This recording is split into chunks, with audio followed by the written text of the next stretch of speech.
I've seen a lot of people refer to the Barber versus Trump birthright citizenship case as a 5-4 decision. And I went back and forth with someone recently on Threads who told me effectively it's a 5-4, and I can see where he gets that from. But I kind of disagree that effectively it's a 5-4 decision, and this is the reason why. So, Justice Kavanaugh he had two options: to join the majority opinion or to join the dissenting opinion. So Chief Justice Roberts struck down Donald Trump's executive order on two reasons. One, he said it violates the 14th Amendment, and two, it also violated statute, the Immigration Nationality Act, and just statutory. So two reasons to drop it. Justice Kavanaugh said we don't need to get to the constitutional issue, the 14th Amendment. We could decide this on the statute, and based on the statute, the executive order conflicts with the statute, Immigration Nationality Act. So drop that. So that's why she said, I agree with the ultimate thing to strike Donald Trump's executive order, but my reasoning for it is because of the second, not both of them. All right. On this other side, you have Justice Thomas, joined by Alito and Gorsuch, that say that Donald Trump's executive order is constitutional. So it's okay with the 14th Amendment. And I don't even know if they get to the Immigration Nationality Act. I guess it doesn't matter because at some point they've been going on this unitary executive theory. I mean, the executive have all the power. So I don't even think they get to that because they've already decided that it's constitutional. So, and then it's good. So this is the other side. When people say it's effectively 5-4, is because of Brett Kavanaugh saying I'm not getting to the constitutional issue because it's strike down on statutory reason. And also in his concurrent opinion, he also seemed to lay the groundwork for altering it through a statutory route, which may be difficult, but that's a topic for another day. So they're saying it's in effect because of that, of him in his concurrent opinion, he dissented as to whether we do both of those. We don't need both of those. We don't even get to the first one because of the second one, right? So that's the difference, right? You follow me? So if you were to take Justice Kavanaugh's concurrent opinion on its face alone, disregard the fact what Chief Justice Roberts, joined by the other majority, said, disregard what the Clarence Thomas and the dissenters say, disregard both of them. Justice Kavanaugh's position alone by itself would strike Donald Trump's executive order. So if Justice Kavanaugh's position, his concurrent opinion alone, strikes Donald Trump's executive order, why would he be on the dissent? Why would that be considered effectively a dissent?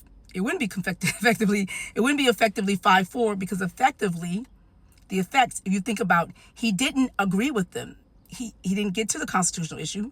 So to the extent that Clarence Thomas says it's constitutional, Brett Kavanaugh was like, but I'm not going to get there. So he didn't join with that. So how are they pulling him over in that category when the main thing about their side is that it's constitutional? And Brett Kavanaugh was like, I'm not joining y'all with that. So how are they pulling him to that side? It's in effect 5-4. And the other point I make on this is I said to this person, that today, yesterday, and tomorrow, according to Brett Kavanaugh, any child born after January 20th, 2025, which is the date of Donald Trump's executive order, to today and beyond, that child, under current law in the United States, is a United States citizen, even if that child's parents are undocumented or not United States citizens. That is Brett Kavanaugh's position based on that opinion. That's his opinion. And this is really about whether those kids, at the end of the day, I know the folks who say it's effective are getting to the constitutional issue, but Brett Kavanaugh did not get to the constitutional issue. They're trying to pull him on that side when he said, I'm not even getting to that side. So why are y'all counting him? Why is that in effect a 5-4? It's not in effect a 5-4 at all. Now, what I akin this to, and I think the reason why you heard J.D. Vance yesterday say it's a 5-4, is that the MAGA side don't want to take it as a loss. It's a loss, but it feels better to them if they lean on that it's in effect 5-4 thing. Then it's kind of like, well, we almost had it. And that's kind of J.D. Vance was like, we were one justice away from having it. No, you were not. You were not one justice away. And to me, it's akin to the the 2020 denial. And the same reason why 2020 denial doesn't work is kind of similar why the 5-4, like, keep beating people down. Anyone who says 6-3, they're jumping in their comments to say it was 5-4.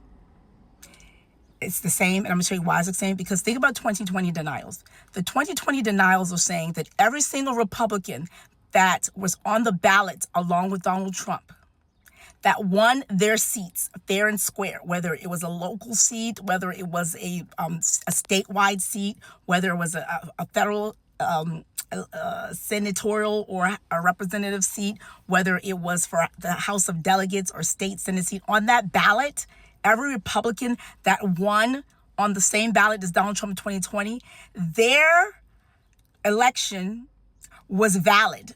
They validly won their position. They are serving right now valid. No one who is a 2020 denial would say that any of those Republicans who won, who were on the ballot with Donald Trump in 2020, none of those Republicans who are 2020 denials will say those Republicans on the ballot with Donald Trump in 2020 did not legitimately earn their position.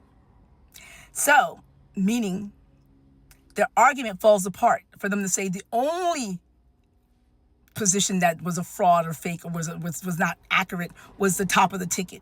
You cannot say the top of the ticket there was fraud related to the top of the ticket without also throwing out every single win that Republicans had underneath it on that same ticket. If you're saying it's fraudulent as to Trump, it's fraudulent to all of them as well. And so none of them are serving their position legitimately. If you think Joe Biden didn't win the election, you think that Donald Trump, because of whatever I don't know what fraud they thought happened, but let's say you thought there was fraud. The fraud that makes Donald Trump the true winner would also mean that those Republicans who won weren't true winners. And it doesn't even make sense. So why the 5-4 decision is similar to that, it's the same thing. They want to pull Justice Kavanaugh into their side. And here's why that's a flaw. In 6-3 decisions this year in the past, where one justice who sided along with the conservatives on the 6-3 side, and just pick a decision. If there's a concurrent opinion, meaning like someone says, I agree with the majority decision, but here's why I differ. I think we don't need to get to this issue because we can get through it this way, right? At some point, look at the legislative, judicial history of this particular Supreme Court, this iteration of it. You're going to find a decision, a 6-3 decision, when one of the majorities on the court has a different opinion. At no point will you ever be able to find a Republican or a conservative identify that conservative-leaning justice, concurring opinion where they disagree a portion of the majority, they would not say it's effectively 5-4, that justice is on the other side. They're not going to they're going to say that he was on the other side. They're never going to say that. They're only saying that when it's doesn't make them look good or they're trying to save face. They're only saying that just because they want it to be closer and they don't want to look like a bigger loss than it is. That's why they're saying that. You could see the inconsistency. You could see the intellectual dishonesty. You see the sort of hypocrisy. Thoughts?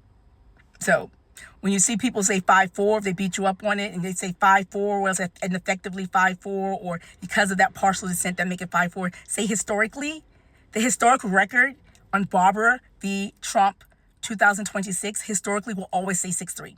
Now, there will be, if you want to look deeper into the reasoning, yes, the reasonings are different. That's true. But in no way, in no shape or form, anywhere historically would that decision be identified as a 5-4 decision. It's going to be a 6-3 decision because Justice Kavanaugh did not join the dissent. He joined the majority. That act of joining the majority makes it a 6-3 decision. I hope that helps. JJ Lee with Each One Teach One. Share this video so more people